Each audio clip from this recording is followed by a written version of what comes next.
Okay, welcome in. I'm now going to review Friday's games of the NHL. There are only 3 games on tap, so this should be a very short video.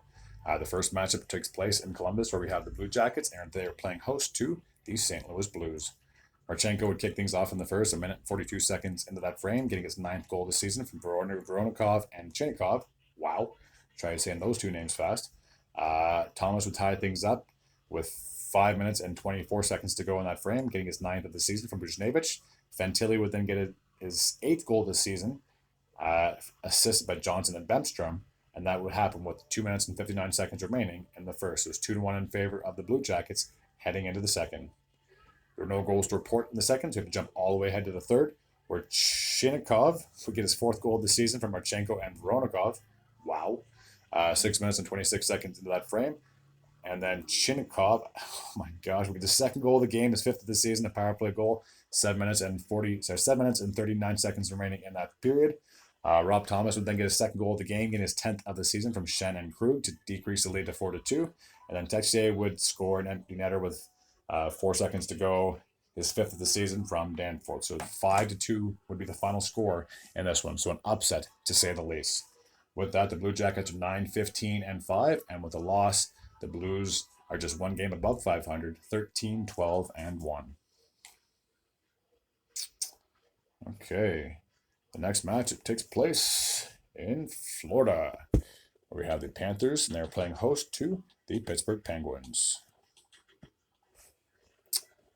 Okay, final score on this one would be 3-1.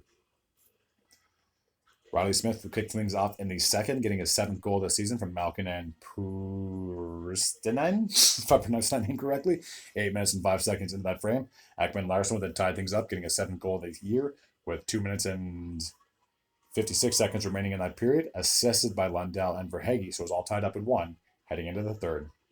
Luosterainen would then give the Panthers a 2-1 lead, getting his 3rd goal this season from Rodriguez and Lundell, 6 minutes and 10 seconds into that frame. And then Barkov would ice the game, making it 3-1, getting his 9th of the season from Reinhardt and Ekblad with 27 seconds remaining in the game.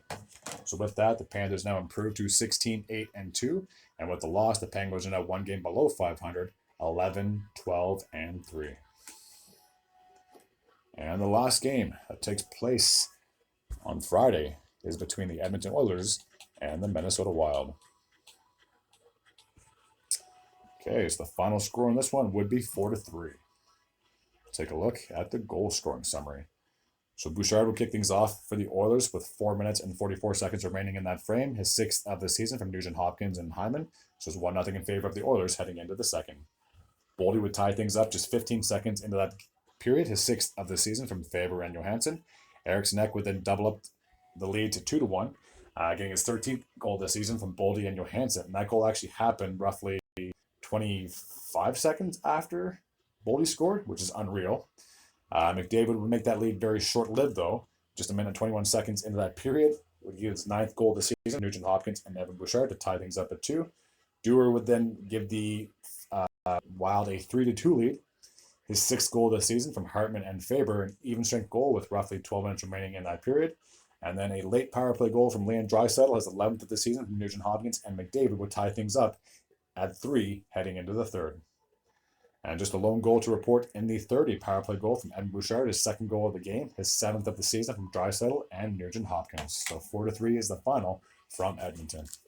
With that, the Oilers are not that much closer to being back to 500, which is absurd to think, as at the start of the season they were absolutely horrendous. Now they're on a 6-game winning streak. Let's see if they keep this momentum going. They are 11-12-1, and with the loss, the Wild are 9-12-4. Alrighty, I'm all caught up now with all of the games.